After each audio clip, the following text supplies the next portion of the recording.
stockings on, right? Now getting one, she would take her off, so her legs were black. So I'm going like, oh, wait a minute.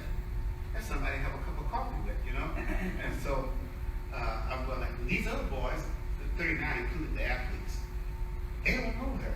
So I'm going to go up and tap her tail and say hello. I tapped her on the shoulder. She turned around, she's blind. And I looked at her, and the only thing I said is, please don't scream. She looked at me and she said, why would I scream? Well, I made a mistake. And that was the end of the conversation. There was some different moments. What I'd use to describe as tense, it was tense. You had, the assassinations, Martin Luther King Jr., you had Bobby Kennedy, you had the Democratic National Convention, all the stuff going on, which would precipitate the more violent actions that follow in the next couple of years. But also, I was young, I was 18. It was fun, great music. The pill had pretty much made its presence known, so you're, riding on the crest of the sexual revolution. Marijuana had penetrated from the coast into the hinterland here.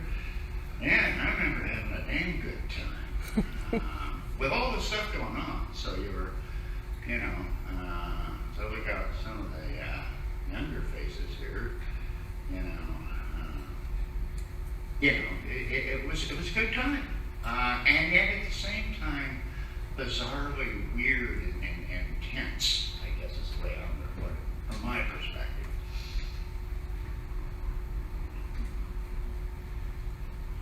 I've been thinking a lot about this as everybody's talking. At the time, I didn't really think much about it. It was when I looked back and saw everything happen again that I went, holy crap. It was like a crack in time. It was like, what is happening? My father was in Vietnam when I went to college. He was a colonel, and he was an advisor. He came back a totally changed person. He was in World War I, II. He never talked about it, but he really never talked about Vietnam. And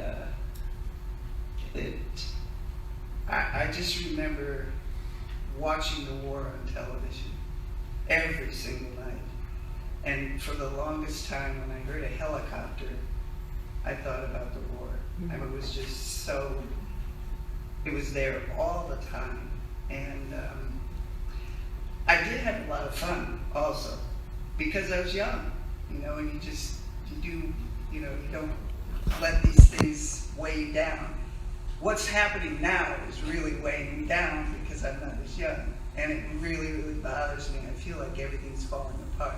That's kind of how it felt at that time, like everything's falling apart.